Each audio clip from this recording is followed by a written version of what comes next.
Bob, thank you so much for joining us. I'm really excited to chat today and excited to have you on the Pond Advisory Board. I'd love to kick off by just having you introduce yourself.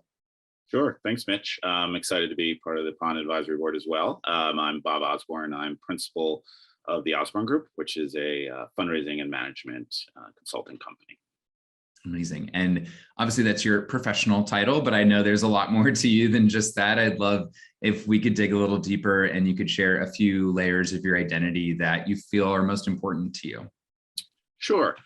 Identity. I mean, that's always an interesting question. Can go lots of different ways with that. So father, husband, I think that's one of the key ways I would identify myself.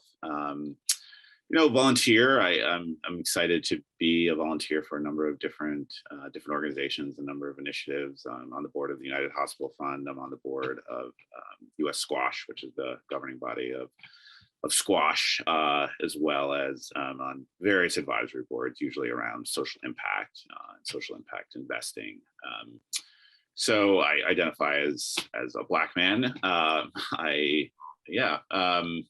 I'd say those are probably the top ones. Citizen of the world, someone who likes to travel and meet new people, learn new cultures, and the like. Amazing. Well, I appreciate that. And it's like, as you just mentioned, core to your identity is that like different capacities that you can give back and contribute. Where did that love story with impact start for you? How did you get so drawn to this kind of work?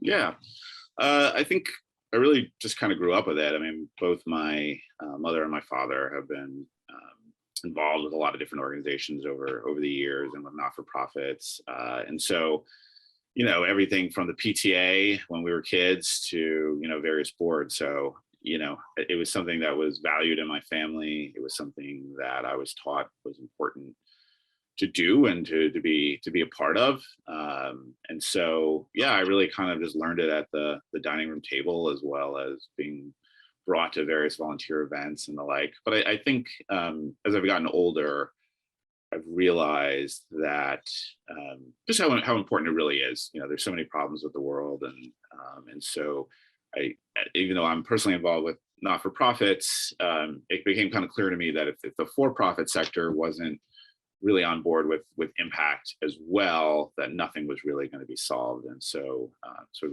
of the second half of my love story with it started maybe 5 or 6 years ago, and getting involved with social impact startups and thinking about how they can really make change in the world and make impact. So it's something I've always grown up with, but sort of this phase of things probably started 5 or 6 years ago when I started working with an accelerator, actually in Serbia of all places. So Make citizen of the world, like you said. Yeah.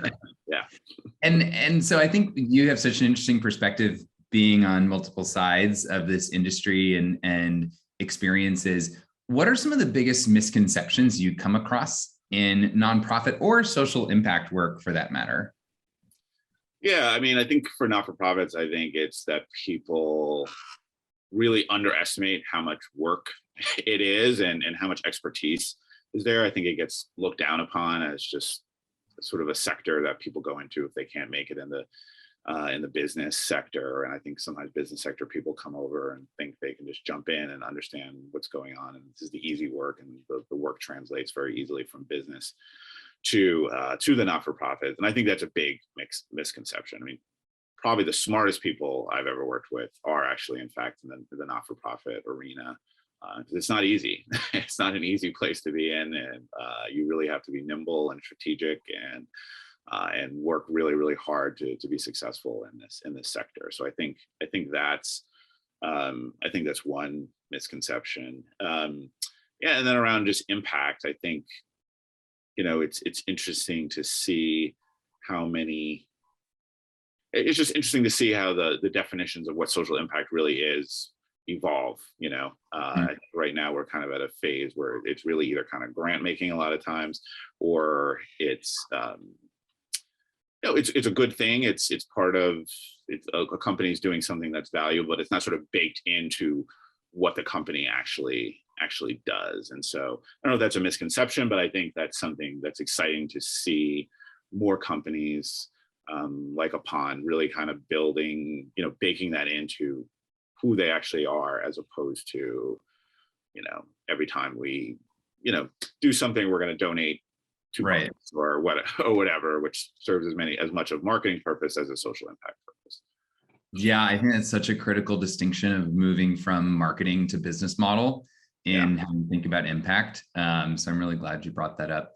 And I think too, from being so close to all that work, and you mentioned some of these things, but aside from just the misconceptions, like what are the things that successful nonprofits do that you wish more business leaders would adopt? Yeah, I mean, it's an interesting question that I'll have to think about for a second. I think the best not-for-profits, but this is probably also true, the best companies as well, are good customer service. They're good with stewardship. They communicate to their constituents, donors, customers. I do think as a not-for-profit, it's critical that you do that. And so, in maybe in a way that's not the same for business, but that business would benefit from. Because a not-for-profit, if you don't do that, you're just not going to get very far. Whereas a business, because it's more transactional, maybe that's not as critical if you have a product or service that people are going to need regardless. I think so I think that, although not-for-profits could really benefit from doing that better as well, to be perfectly honest. But I think the core lesson, I guess, is the idea of impact. Again, I think that is important in the world that we live today, and I'm happy to see that generations that are coming up really see the importance of that there can't be charity per se anymore. It has to be built in. We all have to be working on this, or the world is going to get worse. And it's nice to see companies start to do that, but I think obviously the not-for-profit sector has a pretty big jump on that. But hopefully, as we move forward, we'll see more of that in the business sector, and really for them to see that it's equally important to profits. And I'm hopeful about that, because I think increasingly it is critical to making profit, as people understand that having some kind of impact is important, and as people start to work with companies and only buy from companies or services from companies that have that commitment. Yeah, and what you said really struck me as just the clarity and precision of communication and messaging. When you have such distinct stakeholder bases that are all equally important. Like, I think for companies, there's usually a hierarchy, right? You've got your shareholders, you've got maybe your customers, your staff, and then like general community. And I think some companies, like you said, the best ones do a good job of managing all those stakeholders. But if you're a nonprofit, like that's just absolutely core and critical that you manage your donors, you're managing your, program beneficiaries, your staff, your community, all really thoughtfully.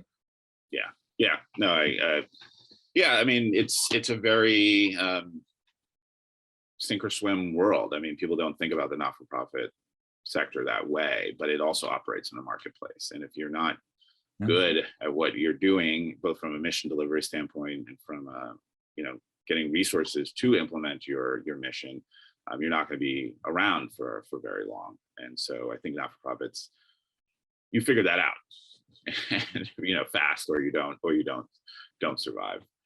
Yeah. And you mentioned Pond kind of in the social impact setting. We've obviously, I think it's been 15 months or so since we first met, and it's been fun to get to know you better over that time period. But I'd just love to hear kind of what influenced your decision. You've got lots on your plate and a lot of opportunities and things to be involved in, but why Pond? What are you most excited about working and helping to guide us in our next steps as an advisor? Sure. So one, I think it's addressing a real need, and I think that's always fundamental to being involved with an organization or a company or whatever it might be. As a consultant in the not-for-profit space, it's not my job, but I spend a lot of time advising on technology and making recommendations, and most of the time I have to tell them, like, here's what I hear. It's been a long time since I've actually worked with technology. and there's a lot of confusion about what they should use and what they should be even thinking about and the questions they should be asking themselves. So, having one place to kind of just go to get all that information, I think is really appealing. It's appealing to me as a consultant, as a place I can send people. I think it's appealing to to not-for-profits, again, who want to make this as easy and painless as possible, and may not have the level of knowledge or expertise to make it painless.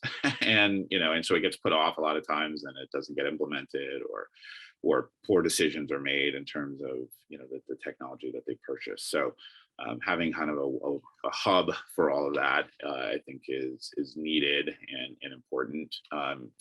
And then whenever you get involved with a startup, I think it's it's the team and it's the people, and belief that they're dedicated, and belief that they're going to work hard, and belief that they're capable, and belief that the company can succeed. So so I'm excited about sort of the mission and vision of Pond, but none of that would matter if if the people involved, starting with you, weren't people that I believed in, and people that I believe could be successful. So say with the combination of those two factors is what made me excited about Pond, and I think too it can have a real effect on the sector, and that's always appealing to me as well.